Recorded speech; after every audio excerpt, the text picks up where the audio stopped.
বিশ্বনবী ভাবতেন 40 বছর বয়সে আমি নবী হলাম, তার আগে যা করলাম আল্লাহ এটা কি করবে।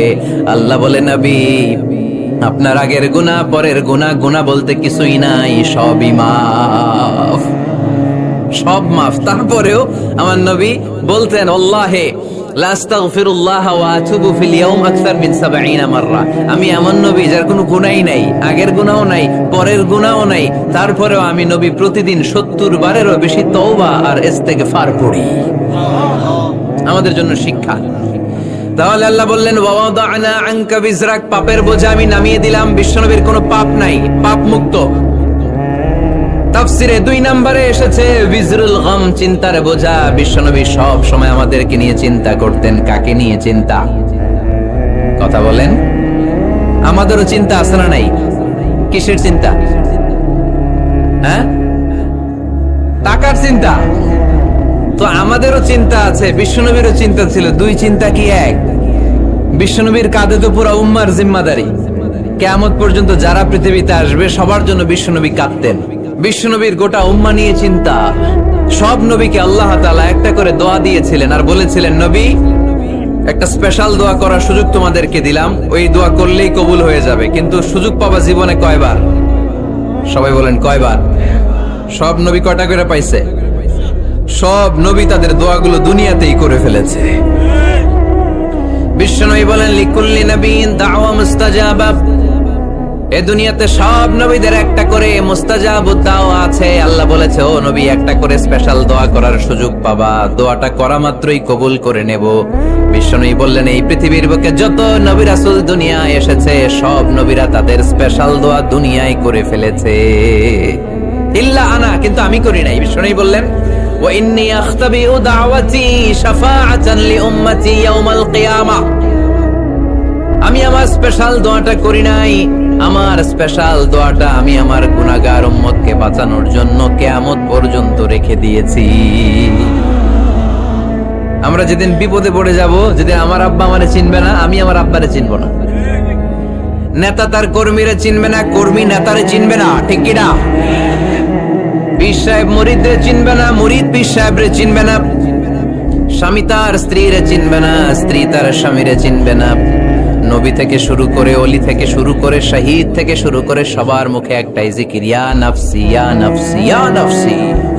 আকাশের সূর্যটা যেদিন মাথার কাছে চলে আসবে, জমিনটা তামার জমিন হয়ে যাবে। সূর্যের তাপে মাথার মগজগুলো ভাতের মাড়ের মতো গলে গলে নাকের ছিদ্র, কানের ছিদ্র দিয়ে টপ টপ করে বেয়ে বেয়ে নিচে পড়বে। ওই কঠিন দিনে কেউ কাউরে চিনবে না। বিষ্ণু বললেন, ওই দোয়াটা আমি দুনিয়ায় করি নাই। আমি বদরের যুদ্ধে মার খেয়েছি, উহুদের যুদ্ধে দাঁত ভেঙেছি, আমি না খেয়ে পেটে পাথর বেঁধেছি। আমি যদি ওই দিন দোয়া করতাম, আল্লাহ দোয়া কবুল করে নিত, জান্নাতি খাবার দিয়ে দিত, আমার মায়ের খাওয়া লাগতো না, তায়েফে আমার রক্ত ঝরতো না, দোয়া করলেই কবুল। কিন্তু ওই দোয়াটা আমি দুনিয়ায় করি নাই। ওই দোয়াটা আমার জন্য, আপনার জন্য, আমাদের জন্য বিশ্বনবী জমা রেখে দিয়েছে।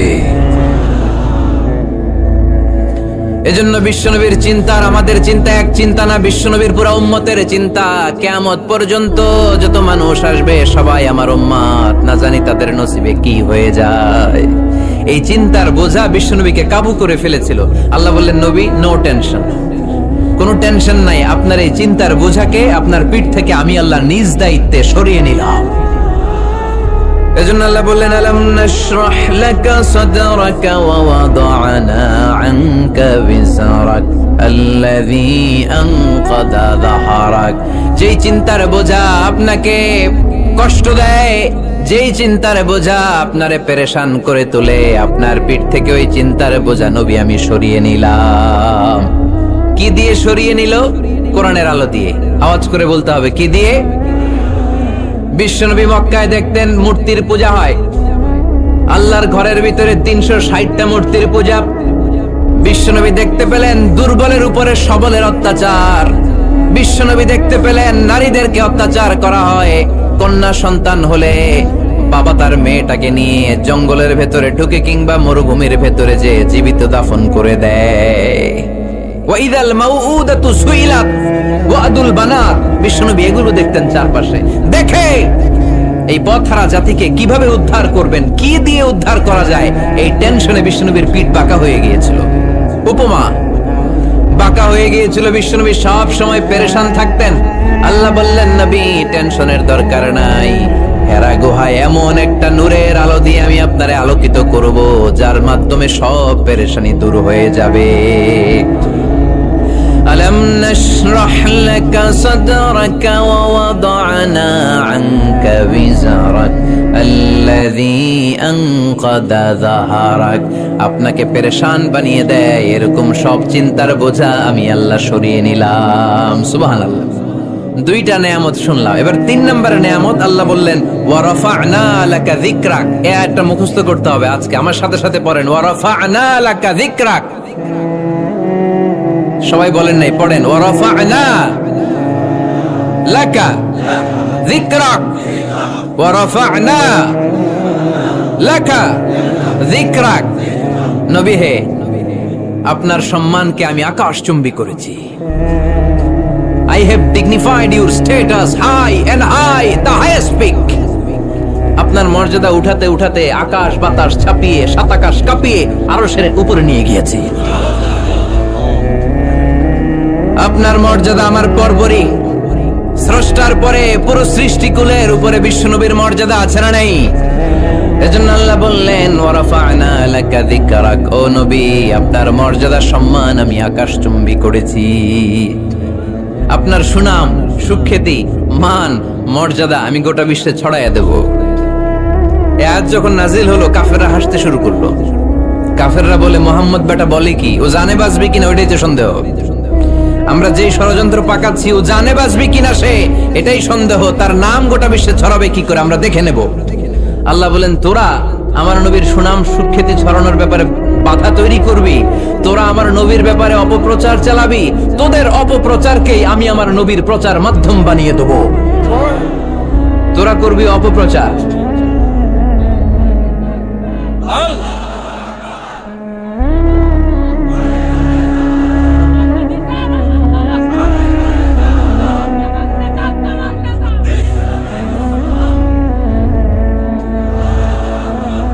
তোদের অপপ্রচারকে আমি আমার নবীর জন্য প্রচার মাধ্যম বানিয়ে দেব।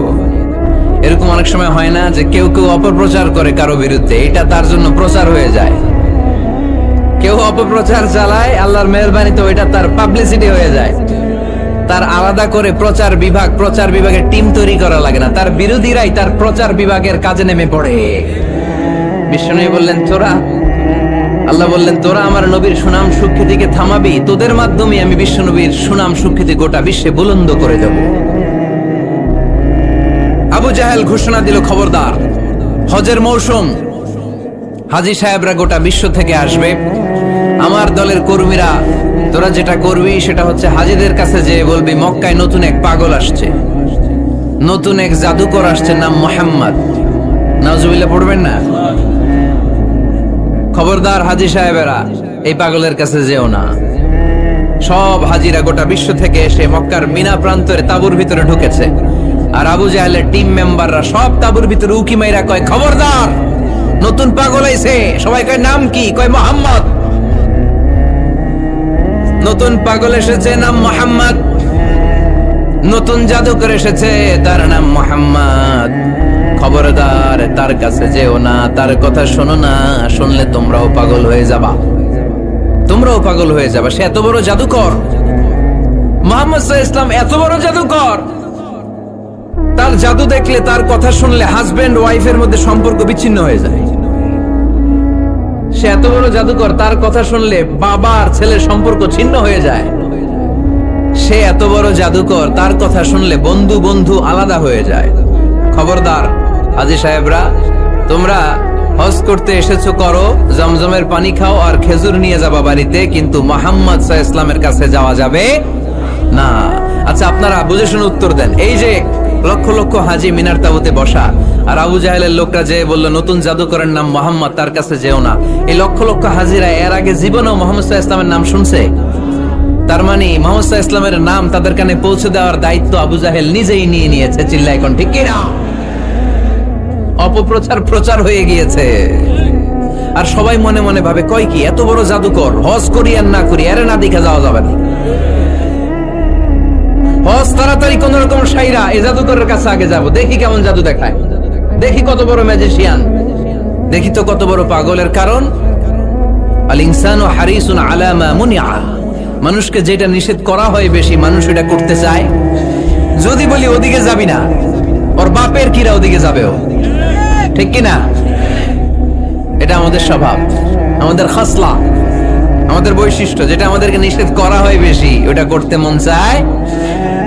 সব হাজিরা মনে মনে ভাবলো আমরা যাব যাব, তোরা যতই বলিস না কেন যাব যাব, হজের পরে অবশ্যই যাব।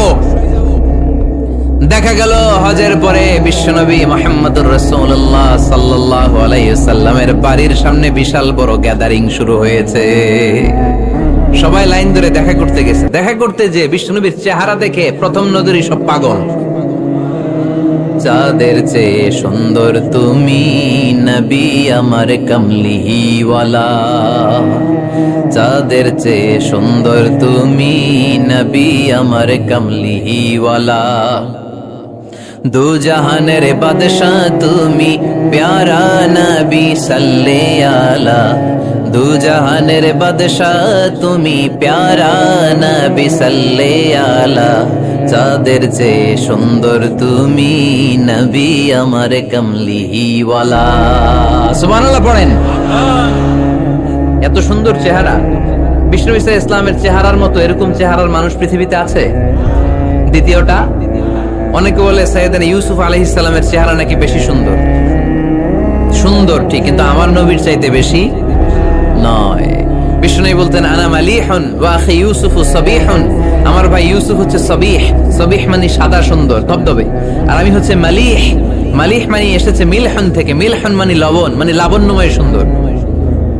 আমার ভাই ইউসুফ নবী সাদা সুন্দর, আমি লাবণ্যময় সুন্দর। কোনটার দাম বেশি? লাবণ্যময় সুন্দরের দাম বেশি। সাইয়েদনা ইউসুফ আলাইহিস সালামের চেহারা দেখে মিশরের মেয়েরা লেবু কাটতে যে বা কমলা কাটতে যে, আনার কাটতে যে, কমলা কাটতে যে আঙ্গুল কেটে ফেলেছিল। কোরআন তার সাক্ষী। ওয়া কাত্তা'না আইদিয়াহুন। আম্মাজান আয়েশা রাদিয়াল্লাহু তাআলা আনহা যখন এই ঘটনা শুনেছেন, তিনি মিশরের মেয়েদেরকে ডাক দিয়ে বলেছেন, ও মিশরের মেয়েরা, তোমরা ইউসুফ নবীর সৌন্দর্য দেখে লেবু কাটতে যে আঙ্গুল কেটেছো, আমার স্বামী প্যারা নবী মুহাম্মদ রাসূলুল্লাহর চেহারা যদি তোমরা দেখতা, তাহলে লেবু কাটতে যে আঙ্গুল নয়, কলিজাটা কেটে টুকরা টুকরা করে দিতা।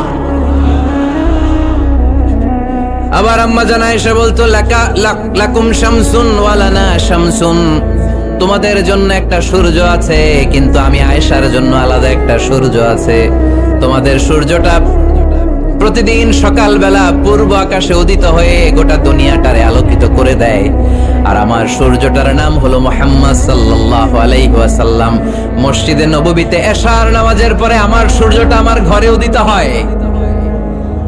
তোমাদের সূর্য সকালবেলা পূর্ব আকাশে উঠে গোটা দুনিয়াটারে আলোকিত করে, আমার সূর্য মুহাম্মদ এশার নামাজের পরে আমার ঘরের ভেতরে যখন উকি দেয়, আমার পুরো ঘরটারে আলোকিত করে দেয় কে? এত সুন্দর চেহারা ছিল, ওনার চেহারার নূর দিয়ে হারানো সুই খুঁজে পেয়েছে বিশ্বনবীর স্ত্রীরা। চিল্লায় কোন আল্লাহু আকবার। বিশ্বনবীর চেহারার সৌন্দর্যের সাথে কারো সৌন্দর্যের কোনো মিল হবে? No comparison with our beloved Prophet Muhammad sallallahu alayhi wasallam. Whether it's the fitness, whether it's the appearance, whether it's the status, no comparison with our Prophet. এটা ফিটনেসের দিক থেকে হোক, এটা চেহারার সৌন্দর্যের দিক থেকে হোক, এটা কণ্ঠস্বরের ঝংকারের দিক থেকে হোক, সম্মান আর মর্যাদার দিক থেকে হোক, আমার নবীর সম্মানের ধারে কাছেও সম্মান পৃথিবীর কারো হতে পারে না। চিল্লায় বলেন ঠিক কি না? এজন্য আল্লাহ বললেন, ওয়া রাফা'না লাকা যিকরাক, নবী আপনার সম্মান বাড়াতে বাড়াতে আমি আকাশচুম্বী করেছি। লোকজন সব যে বিশ্বনবীর দরবারে লাইন ধরেছে, হাজিরা সব বিশ্বনবীর কাছে যে চেহারা দেখেই কুপকার, বাকি জিনিস তো পরে। অনেকে আছে না, চেহারা দেখলেই মানুষ পাগল হয়ে যায়, আছে না নাই? চেহারা দেখেই পাগল, চেহারা দেখেই পাগল। তারপর তারা মিলাতে লাগলো। মিনার তাবুতে আবু জাহেলের কর্মীরা ঘোষণা দিয়েছিল, এলাকায় মোহাম্মদ নামে পাগল এসেছে। তারা মিলায়ে দেখে না, এই মহামানব কোনোদিন পাগল হতে পারে না, কারণ পাগলের চুলগুলো থাকে উস্কো খুস্কো, ঠিক কিনা?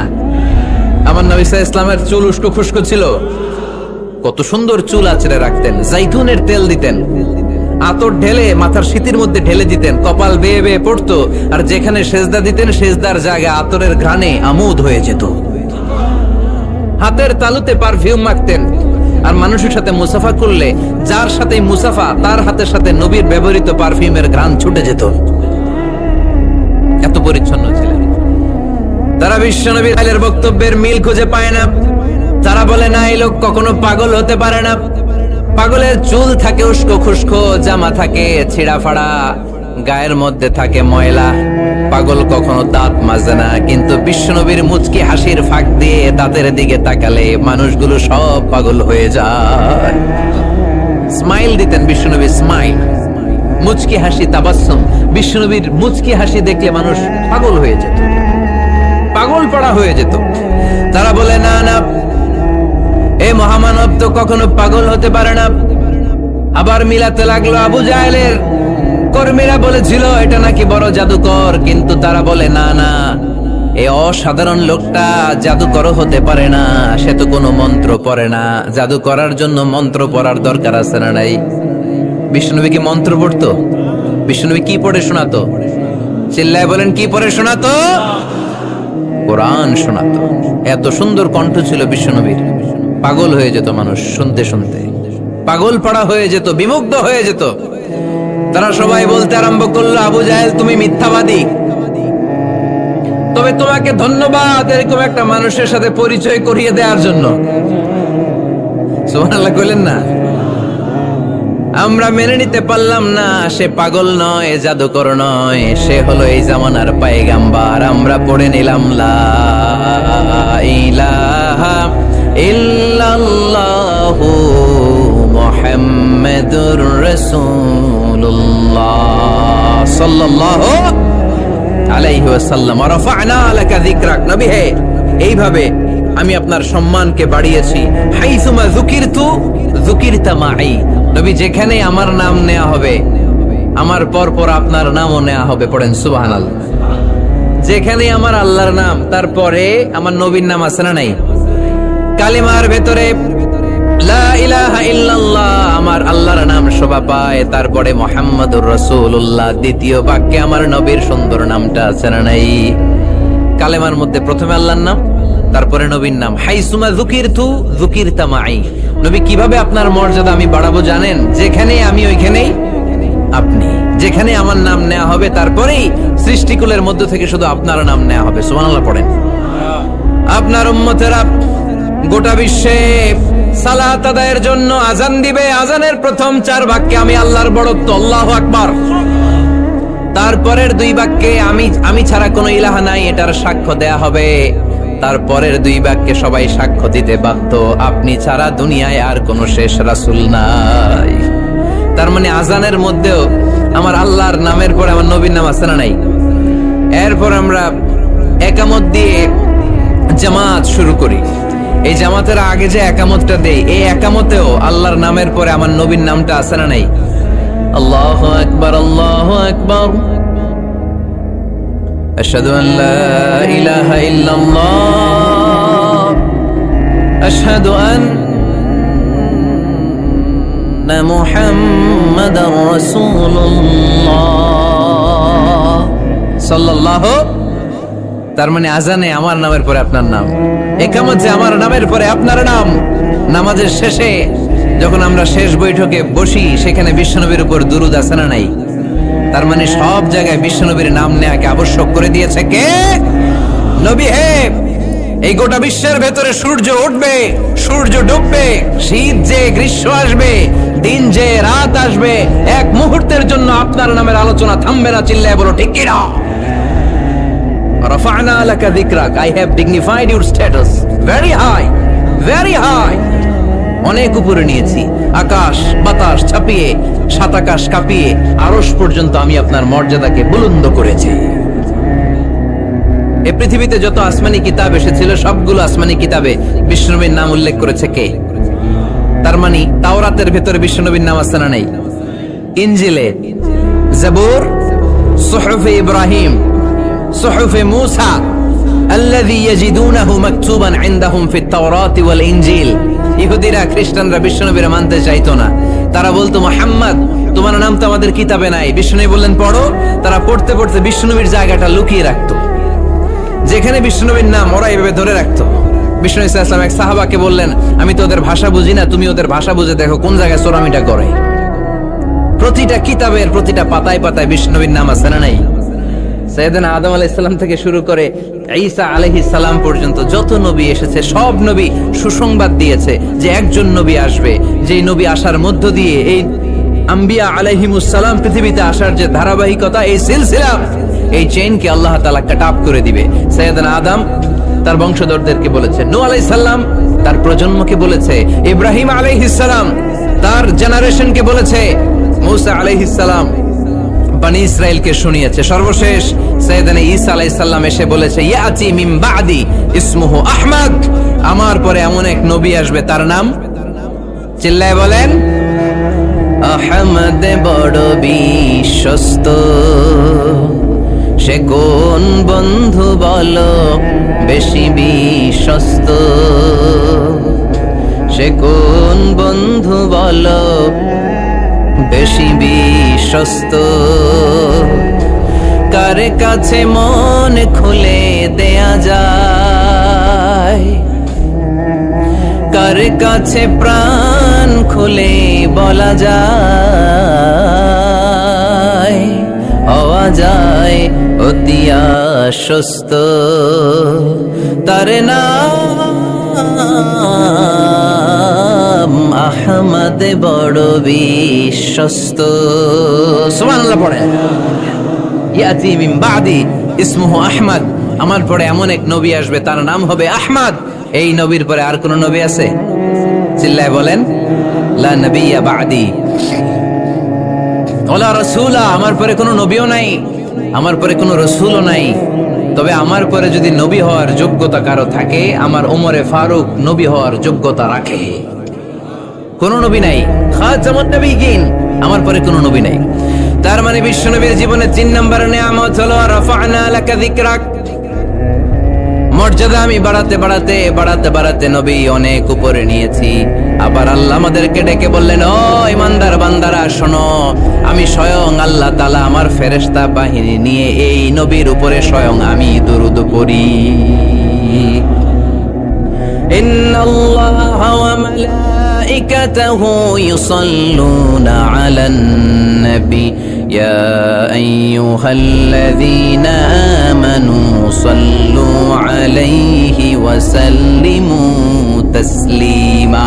পড়েন, আল্লাহুম্মা সাল্লি আলা মুহাম্মদ ওয়া আলা আলি মুহাম্মদ কামা সাল্লাইতা আলা ইব্রাহিম ওয়া আলা আলি ইব্রাহিম ইন্নাকা হামিদুম মাজিদ।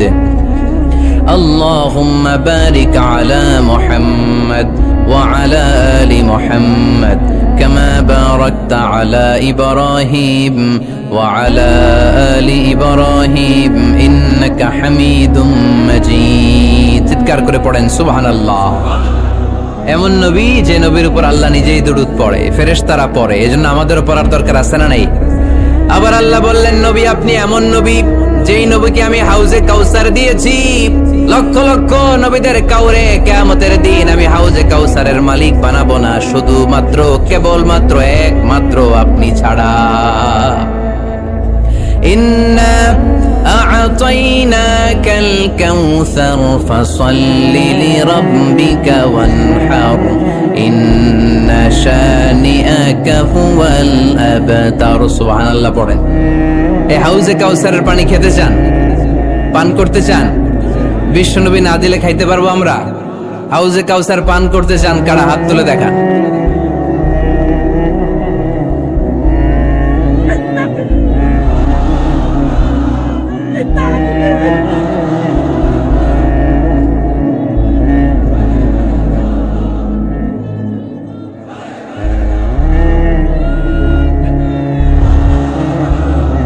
আহলা মিনাল আসাল, হাউজে কাউসারের পানি মধুর চেয়েও মিষ্টি। আবরাদু মিনাস সালজ, বরফের চাইতেও ঠান্ডা। আবিয়াদু মিনাল লাবান, দুধের চাইতেও সাদা। মান শারিবা মিনহা শারবাতান লাম ইয়াজমা আবাদা, এক ঢোক হাউজে কাউসারের পানি যে খাবে চিরকালের জন্য তার গলার তৃষ্ণা মিটে যাবে। ওই হাউজে কাউসার বিশ্বনবীকে দিয়ে বিশ্বনবীর মর্যাদা বাড়িয়েছে কে? আবার আল্লাহ বললেন, নবী, পৃথিবীর অনেক নবীকে আমি নৈতিক বিজয় দান করেছি, কিন্তু সবাইকে আমি রাজনৈতিক বিজয় দান করি নাই। আপনাকে আমি এমন নবী করে দুনিয়ার বুকে পাঠিয়েছি, আপনাকে আমি নৈতিক বিজয় দান করেছি, পাশাপাশি রাজনৈতিক বিজয় দান করেছি। সুবহানাল্লাহ পড়েন। বিশ্বনবী একাধারে যেমনি মসজিদে নববীর ইমাম ছিলেন, পাশাপাশি মদিনার রাষ্ট্রের প্রেসিডেন্ট ছিলেন, ঠিক কিনা?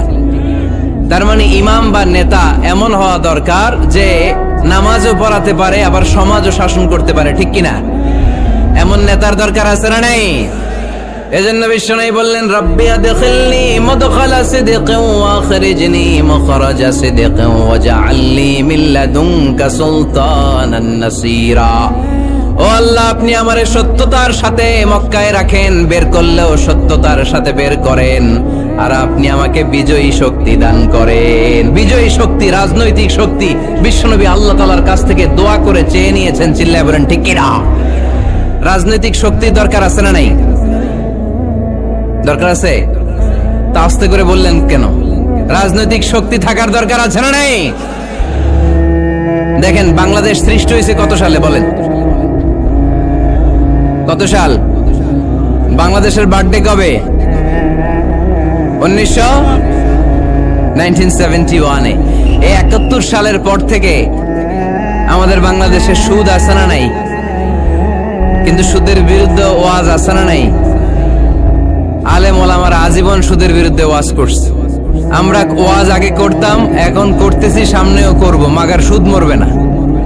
এর কারণ যেটা আইন করে প্রণয়ন করা হয় ওইটা ওয়াজ করে মারা যায় না, ওইটারে আইন করে নষ্ট করতে হয়। চিল্লায় বলেন ঠিক কিনা?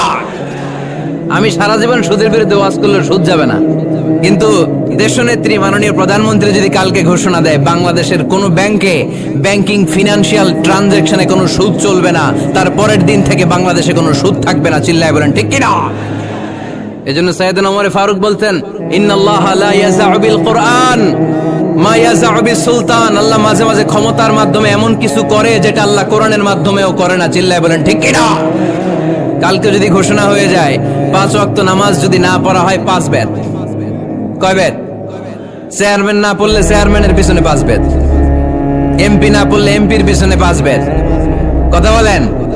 মাননীয় প্রধানমন্ত্রী যদি এটা ঘোষণা দিয়ে দেয় যে কালকে থেকে নামাজ না পড়লে 5 বেদ, এটা সবার জন্য এই আইন। একটা বেনামাজি খুঁজে পাওয়া যাবে? সব কই দৌড়াবে? মসজিদে ওযু থাকলেও দৌড়, না থাকলেও দৌড়। কারণ মায়ের উপরে কোনো ওষুধ আছে?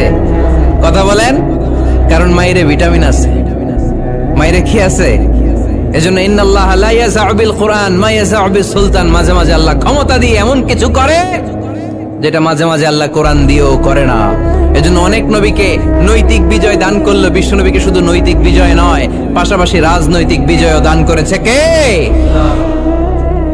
তিনটা নিয়ামতের ঘোষণা দিয়ে আল্লাহ বললেন, আলাম নাশরাহ লাকা সাদরাকা ওয়া ওয়াদা'না আনকা বিজরাক আল্লাযী আনকাদা যাহরাক ওয়া রাফা'না লাকা যিকরাক। পড়েন সুবহানাল্লাহ। নবী হে, আপনার মর্যাদা আমি অনেক বাড়িয়েছি। আপনার কথা শুধু মুসলমানেরাই বলে না, হিন্দুরাও বলে। আছে না নাই?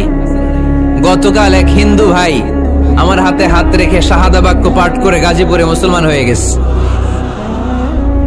বিশ্বনবীর কথাগুলো যখন তারা শোনে, তারা নিজেদেরকে ধরে রাখতে পারে না। আপনারা মহাত্মা গান্ধীর নাম শুনেছেন? তিনি ভারতের অবিসংবাদিত নেতা। বিশ্বনবীর ব্যাপারে কমেন্ট করেছেন যে এরকম নেতা পৃথিবীতে আর দ্বিতীয়টা কখনো হবে না। মহাত্মা গান্ধী কি মুসলমান না হিন্দু? গোটা বিশ্বের খ্রিস্টানরা বিশ্বনবীকে নিয়ে এখন মাতোয়ারা। মাইকেল এইচ হার্ট খ্রিস্টান, একটা বই লিখে গোটা বিশ্ব কাঁপিয়েছেন, দি 100 ranking of the most influential people and person in the world. পৃথিবী কাঁপানো 100 জন মনীষীর জীবনী নিয়ে একটা বই তিনি করেছেন। এই 100 জন মনীষীর জীবনীর মধ্যে যাকে নাম্বার 1 তিনি করেছেন, তিনি হচ্ছেন আমার নবী, আপনার নবী, পেয়ারা নবী, বিশ্বনবী মুহাম্মদ রাসূলুল্লাহ সাল্লাল্লাহু আলাইহি ওয়াসাল্লামের। মাইকেল এইচ হার্ট কি মুসলমান? সে একজন খ্রিস্টান। তার মানে ওয়ারাফা'না লাকা যিকরাক, বিশ্বনবীর সম্মান শুধু আমাদের মুখ দিয়ে প্রচারিত হয় না, ইহুদি খ্রিস্টান বৌদ্ধদের মাধ্যমেও বিশ্বনবীর সম্মানকে বাড়িয়ে দিচ্ছে কে? I have studied him, the wonderful man, in my opinion far from being antichrist, and he must be called the savior of humanity. খ্রিস্টানরা বলছে আমরা এই মুহাম্মাদের জীবনী গবেষণা করে পড়েছি, তাকে খ্রিস্টান বিরোধী বলা তো দূরের কথা, তাকে মানবতার ত্রাণকর্তা বলতে হবে। তিনি গোটা বিশ্বের জন্য সুপারম্যান হয়ে পৃথিবীতে এসেছে। As a father, as a teacher, as a lawgiver, as a lawmaker, Muhammad is the superman of the world. স্বামী হিসেবে, পিতা হিসেবে, নেতা হিসেবে, নবী হিসেবে মুহাম্মদ ইসলাম সাধারণ কোনো মানুষ নয়, তিনি গোটা বিশ্বের জন্য সুপারম্যান হয়ে পৃথিবীতে আগমন করেছে। ওয়ারাফা'না লাকা যিকরাক, নবী দুশ্চিন্তা করবেন না, টেনশন করবেন না, আমি আপনার সম্মানকে বাড়িয়ে দেব। এই তিনটা নিয়ামতের বর্ণনা সূরা ইনশিরাহের ভিতরে বর্ণনা করলেন কে? এরপরে রাব্বুল আলামিন বিশ্বনবীকে নিয়ামতের বর্ণনার ঘটনা শুনিয়ে বিশ্বনবীকে সান্ত্বনা বাণী শোনাচ্ছেন আর পড়ছেন ফাইন্না মাআল উসরি ইউসরান ইন্না মাআল উসরি ইউসরা। নবী গো, নিশ্চয়ই কষ্টের পরে আছে আনন্দ, দুঃখের পরেই আছে সুখ। সুবহানাল্লাহ। কষ্টের পরে আনন্দ, দুঃখের পরে The struggle isn't permanent in our life. দুঃখ কষ্ট এটা আমাদের জীবনে পার্মানেন্ট না, এটা সাময়িক। আচ্ছা আওয়াজ করে উত্তর দেন তো, এক বছরে কয়দিন আপনাদের ফরিদপুরে? কয়দিন? 365 দিন। গত 365 দিনে না খেয়েছিলেন কয়দিন? 20 দিন, 30 দিন। তার মানে অল্প কিছুদিন না খেয়েছিলাম, সারা বছরই খেয়েছিলাম, ঠিক কিনা? আচ্ছা, তো 365 দিনে অসুস্থ ছিলেন কয়দিন? 4-5 দিন, কিংবা 20 দিন, কিংবা 1 মাস, কিংবা 56 দিন, কিংবা 65 দিন। তার মানে বাকি 300 দিন আরামে ছিলাম কি ছিলাম না? তার মানে আমাদের জীবনে দুঃখ বেশি না আনন্দ বেশি? সুখ বেশি না কষ্ট বেশি? এজন্য আল্লাহ বললেন খবরদার, মুমিন কখনো হেরে যায় না, মুমিনের হারাবার কিছু নাই। মুমিনের জীবনে যদি আনন্দ আসে, মুমিন শুকরিয়া করে, শুকরিয়া করলে সওয়াব আছে না নাই? আর মুমিনের জীবনে যদি দুঃখ আসে, মুমিন সবর করে, ধৈর্য ধরে, ধৈর্যেও সওয়াব আছে না নাই? তাহলে আমাদের সব দিক দিয়েই চলা, আনন্দের দিনগুলোতে শুকরিয়া করব, আর দুঃখের দিনগুলোতে ধৈর্য ধরবো, দুইটার মধ্যে সওয়াব আছে না নাই? এজন্য বিশ্বনবী বললেন আজাবান লি আমরিল মুমিন, মুমিনের বিষয়টা খুবই আশ্চর্যের। ফাইন আসাবাতহু সাররাউন শাকারা, মুমিন যদি আনন্দে থাকে সে শুকরিয়া করে, শুকরিয়া করলে লাভ আছে না নাই? ওয়াইন আসাবাতহু দাররাউন সাবারা, আর দুঃখে পড়লে সে সবর করে, ধৈর্য ধরে, ধৈর্য ধরলে সওয়াব আছে না নাই? তার মানে আমাদের হারাবার কিছু আছে। মাঝে মাঝে আল্লাহ আমাদেরকে দুঃখ কষ্ট দিয়ে পরীক্ষা করতে চান, এগুলো আমাদের জন্য খারাপ নয়। এই দুঃখ কষ্ট বিপদ আমাদের কোমরকে সোজা করে, আমাদের পায়ের মাটিকে শক্ত করে, চিল্লায় বলেন ঠিক কিনা? প্রতিকূল পরিবেশে কিভাবে বাঁচতে হয় এই দুঃখ কষ্ট আমাদেরকে শিখায়। এজন্য মুমিন বান্দার বৈশিষ্ট্য হচ্ছে দুঃখ কষ্ট বেদনা জ্বালা এগুলোতে সে আপসেট হয় না, সে হাল ছেড়ে দেয় না, সে ভরসা রাখে একজনের উপর। চিল্লায় বলতে হবে তিনি কে? কারণ মুমিন জানে রাত্রি যত গভীর হয়, অন্ধকার তমানিসা ভেদ করে শুভে সাদিক হয়। মুমিন জানে গর্ভবতী নারীর পেটের ব্যথা যেই দিন বাড়তে থাকে, ওই দিনই নতুন মেহমান আগমনের সময় ঘনাতে থাকে। মুমিন জানে তার জীবনে দুঃখ কষ্ট বিপদ যত বাড়তে থাকে, সুখের দিন কাছে আসতে থাকে। এজন্য মুমিনের হারাবার কিছু নেই। ফাইন্না মাআল উসরি ইউসরা, ইন্না মাআল উসরি ইউসরা। নবী হে, কষ্টের পরেই আছে আনন্দ, দুঃখের পরেই আছে সুখ। আপনি সমস্যায় পড়েছেন, ওই সমস্যার সমাধানও আছে না নাই? এই পৃথিবীতে এমন কোন সমস্যা আছে যেটা সমাধান নাই? কথা বলেন। সমস্যা তৈরি করেছে কে? আবার সমাধানও দিয়েছে কে? আল্লাহ doesn't create a lock without its key. আল্লাহ কখনো চাবি না বানাইয়া ওইটার তালা বানায় নাই। কথা কন। তালাও যেহেতু আছে, ওই তালার চাবিও বানিয়েছে কে?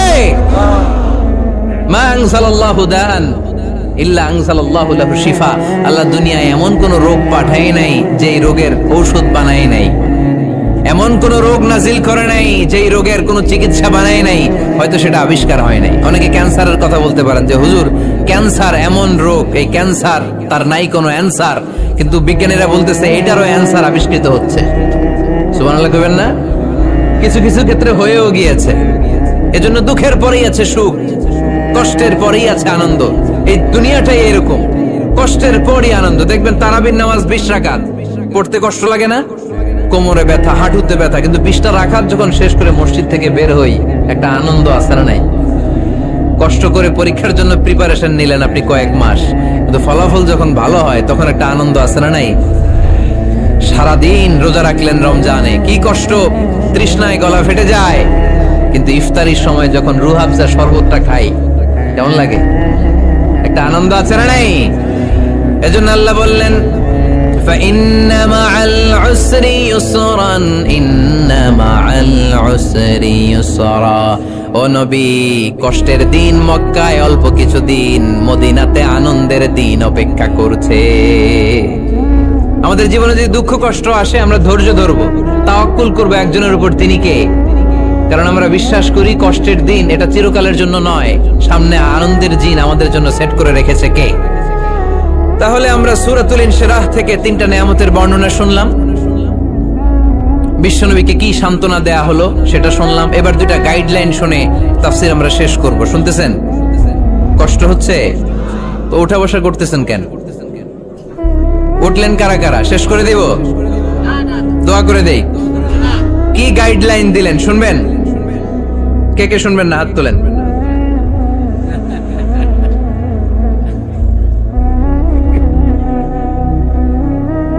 কষ্ট হইতেছে? গরম লাগতেছে না? আমিও ঘামতেছি আপনাদের সাথে সাথে। অনেক গ্যাদারিং হয়ে গেছে। আসেন আল্লাহর নামে 3টা তাকবীর দেই, তারপর কোন 2টা গাইডলাইন তিনি বিশ্বনবীকে দিলেন ওই নির্দেশনা বাণীটুকু শুনে আজকে আমরা বিদায় নেব। আওয়াজ করে পড়তে হবে লিল্লাহে তাকবীর, লিল্লাহে তাকবীর, লিল্লাহে তাকবীর। গাইডলাইন নাম্বার 1, ফাইদা ফারাগতা ফানসাব। নবী আপনি যখন অবসর হন আপনি ইবাদতে মশগুল হন। ফানসাব ফিল ইবাদা, তাফসীর ইবনে কাসিরে এসেছে আপনি ইবাদতে মশগুল হন যখন আপনি অবসর পান। অবসর আল্লাহর দেয়া বড় নেয়ামত, এটা বিশ্বাস করেন? অবসর কিন্তু নেয়ামত।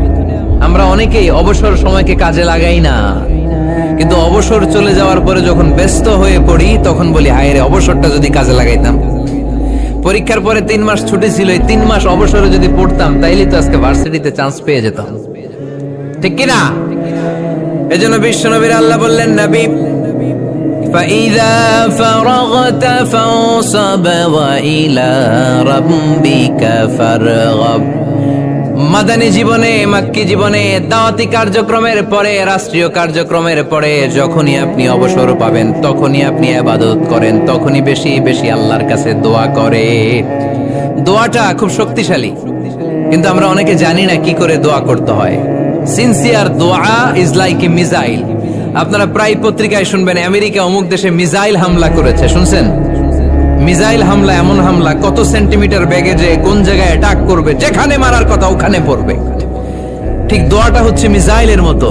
আপনি যদি দোয়ার মতো দোয়া করতে জানেন, ওই দোয়াটাও জায়গা মতো যে ভেদ করবে। চিল্লা এখন ঠিক কিনা? কিন্তু আমরা দোয়া করতে জানি না, কি করে দোয়া করতে হয় এটা জানি না। বিশ্বনবীকে আল্লাহ বললেন নবী ফাইদা ফারাগতা ফানসাব, যখন আপনি অবসর হবেন তখন আপনি দোয়া করেন, আল্লাহর কাছে চান। বেশি বেশি চাইলে খুশি হয় কে? তার মানে প্রথম ঘোষণা হলো ফাইদা ফারাগতা ফানসাব। প্রথম নির্দেশনা হলো নবী যখনই আপনি অবসর পাবেন ইবাদত করবেন এবং দোয়া করবেন, বেশি বেশি আল্লাহর কাছে চাইবেন। 2 নাম্বার দিক নির্দেশনা হলো ওয়া ইলা রাব্বিকা ফারগাব, সব সময় আপনি আপনার আল্লাহর দিকে মনোনিবেশ করবেন। বিপদে পড়লে ডাকবো কারে? আমাদের অসুস্থতাকে সুস্থতায় পরিণত করে দিতে পারে কে? চাকরির জন্য পাগল পারা, চাকরি নাই, চাকরির ব্যবস্থা করে দিতে পারে কে? বিদেশে যেতে মনে চায়, পাসপোর্ট দিয়ে রেখেছি, ভিসা নাই, ভিসা লাগাই দিতে পারে কে? কিন্তু আমরা দুঃখ কষ্ট বেদনা কিছু একটা হইলেই সবার আগে আল্লাহরে শেয়ার করার আগে ফেসবুকে শেয়ার মেরে দিই। আছে না নাই? আপনাদের ফেসবুক অ্যাকাউন্ট আছে নাকি? কার কার আছে দেখি?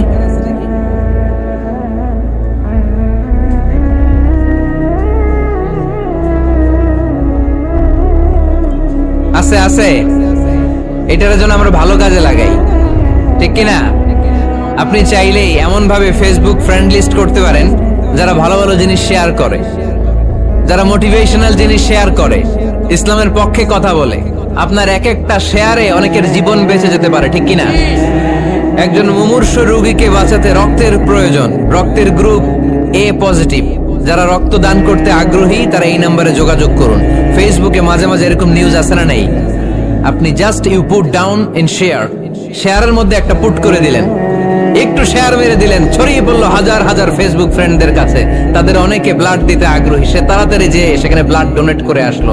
আপনার একটা শেয়ারের কারণে বেঁচে গেল অনেকগুলো প্রাণ। চিল্লা এখন ঠিক কিনা? রক্তদানের মতো শ্রেষ্ঠ ইবাদত হতে পারে? আমরা মনে করি শুধু জিকিরি ইবাদত, আমরা মনে করি শুধু নামাজি ইবাদত। রক্তদান, এক ব্যাগ রক্ত থেকে অনেক মানুষকে বাঁচানো যায়। এর মধ্যে আছে হিমোগ্লোবিন, এর মধ্যে আছে প্লাটিলেট, আছে প্লাজমা। রক্তে একটা উপাদান আছে প্লাজমা, নাম শুনছেন? আগুনে পোড়া রোগীকে বাঁচাতে এই প্লাজমা লাগে। হসপিটালের বার্ন ইউনিটে যেয়ে দেখবেন মানুষ কিভাবে চিল্লায়। নুসরাত নামে একটা মেয়ে মারা গেল না, এক বদমাইশের কবলে পড়ে মারা গেল না? তাকে আগুন জ্বালিয়ে দেয়া হয়েছিল তার গায়ে, তার প্লাজমা গুলো জ্বলে গিয়েছিল। আগুনে পোড়া রোগীর যে কি কষ্ট, একটু দেখার জন্য হসপিটালের বার্ন ইউনিটে যাবেন, দেখবেন যে কি কষ্টে আছে তারা। এই প্লাজমা গুলোকে অনেক সেন্টিগ্রেড তাপমাত্রা নামিয়ে ঠান্ডা করে দেহে পুশ করা হয়। আপনার এক ব্যাগ রক্ত থেকে প্লাজমা আলাদা করা হবে, প্লেটলেটস আলাদা করা হবে, হিমোগ্লোবিন আলাদা করা হবে, শ্বেতকণিকা, লোহিত কণিকা আলাদা করে অনেকগুলো মানুষ বেঁচে যাবে। এজন্য ফেসবুক থাকাটা দোষের কিছু না, তবে ভালো কাজে আমরা ব্যবহার করব, ঠিক কিনা? আপনার ফেসবুক শেয়ারিং আপনার জান্নাতি বানাতে পারে, আর আপনার ফেসবুক শেয়ারিং আপনার জাহান্নামের লাকড়ি বানাতে পারে। চিল্লায় বলেন ঠিক কিনা? So the decision is yours. সিদ্ধান্ত আপনাকে নিতে হবে, আপনি কিভাবে করবেন। যে কোনো বিপদে ওয়া ইলা রাব্বিকা ফারগাব, কোন দিকে মনোনিবেশ না করে কার দিকে মনোনিবেশ করব? যে কোনো বিপদ আপদ ফেসবুকে শেয়ার করার আগে শেয়ার করব কার কাছে? আমাদের যার যা লাগে আল্লাহ সবও যদি দিয়ে দেয়, আল্লাহর ধনভাণ্ডারের 1 ইঞ্চিও কমবে? হাদিসে কুদসিতে আল্লাহ বললেন, লাউ আন্না আউওয়ালাকুম ওয়া আখিরাকুম ওয়া ইনসাকুম ওয়া জিন্নাকুম, পৃথিবীর সব জিন, পৃথিবীর সব মানুষ বিশাল মরুভূমিতে দাঁড়িয়ে যদি আমার কাছে চাইতে শুরু করে, আল্লাহ এটা দাও, ওটা দাও, ওটা দাও, আমি আল্লাহ তোমাদের সব চাহিদাও যদি মিটিয়ে দেই, আমি আল্লাহর ধনভাণ্ডারের 1 ইঞ্চিও কমবে না। এজন্য চাইবো কার কাছে? বিপদে আপদে ভরসা করব কার কাছে? আর অবসরগুলোকে কাজে লাগানোর দরকার আছে না নাই? স্বাবলম্বী হওয়ার